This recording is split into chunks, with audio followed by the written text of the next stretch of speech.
Andy. Thanks for having me. I'm Ben. Hey, Ben. So, we're here at Kokonut Island Barbecue. What can you tell us about how long it's been open? So we opened our doors last year of August 18th. Okay.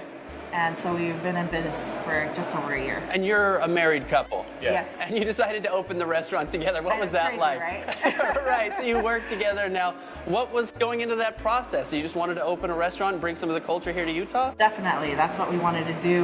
We originally moved here from American Samoa about 4 years ago now. Okay. And my husband's family, they've always done things like this. We wanted to spend more time with our kids, and we figured if we open up our own business, we could be our own bosses. Sure.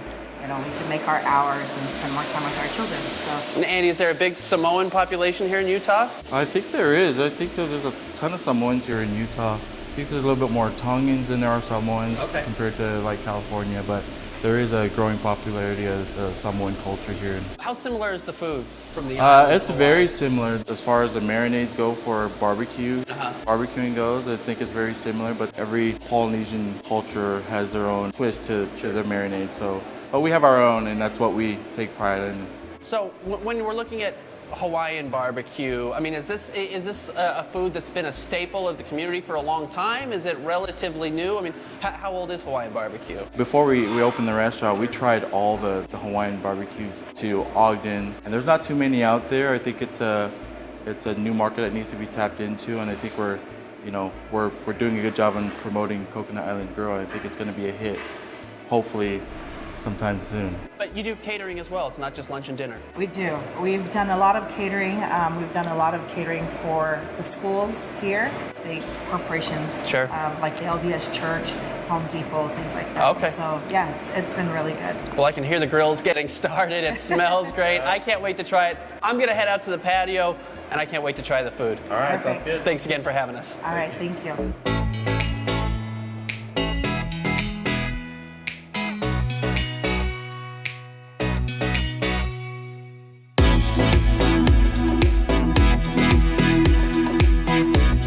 We're out here on the patio of Kokonut Island Grill. Andy and Carmela have joined us. You were just in the kitchen making the food. It smells fantastic. I can't wait to dig in. We've got the garlic shrimp here. Right. What goes into this plate? We've got the macaroni salad. We've got the white rice. When you're putting together a plate, what are you trying to make sure everyone walks away with? We want to make sure that there's a lot of flavor in the food, of course, and that's mainly our aim, is to make sure that people come back. Everywhere you go, you try their food. You want to make sure their food is really flavorful and good, and that's what brings our customers back. And a lot of work goes into prepping some of this food here, like the garlic shrimp and teriyaki chicken. So these two items are one of our best sellers. These are popular items. Yeah, those are one of our popular And you can tell why with the shrimp. It's got a little bit of a kick in it, and a little bit of the garlic too, but it's not hot, it's not too spicy, something you wouldn't be able to handle. Right. What are you looking for in the flavors of the shrimp? Because you get the garlic, but you can definitely still taste the seafood flavor. Yeah, and we try to stick to, there's a lot of shrimp food trucks in Hawaii, and that's what's popular in Hawaii right now is the shrimp truck, the seafood out there, and we want to try to bring that same flavor here to Utah. I would assume then you're able to get shrimp pretty fresh out there. I mean, is that a struggle here? It's definitely a struggle here because we're not a coastal state, and it's hard to get, fresh seafood out here, but we try our best to make do with what we can get our hands on. So. And then Carmela, I don't think a lot of people stateside are familiar with the flavors of the macaroni salad. I think we think macaroni with cheese, Cheese, right. But the flavors you've got in the mac salad, what do you put into it? So that's our secret. Okay, all right. We can't give it out. Okay, but it's a little bit sweet, but it's not mustardy or anything like that, which I think a lot of traditional barbecue places would have there. Well, the food's great. I love the shrimp. I can't wait to try the teriyaki chicken. Now, how do you prepare the chicken? It's marinated overnight, so it gives it that flavor that people like, and we don't have to brush over our chicken when it's on the grill. That's why it comes out all nice and glazed, packed with flavor too. So, I mean, there's a lot of different ingredients that go into the marinade, but this is one of our own family recipes that we've. The teriyaki's your own as well. Yeah, Yes. that's our own. All our sauces are homemade. Okay, but the whole place is homemade because it's family that works together, right? Exactly. Your sister works here, your sister works here. Exactly. And we're lucky, being Polynesians, we come from huge families. And so everybody that works here at Kokonut Island Grill, is related. They're either his siblings or my siblings, and so we're just fortunate to have our family here with us. I think one of the things that I love is when you were back there making it, I mean, it's cooked over kind of an open flame, so you kind of get that char on top of it, but there's so much sweetness that goes through it, which comes from the marinade. Where does all the sweetness come from, though? I mean, what ingredient are you using to make sure that everything kind of has that same sweetness? Brown sugar. That's a lot all of I brown can sugar? say. Okay. Sugar cane is popular in Hawaii, so.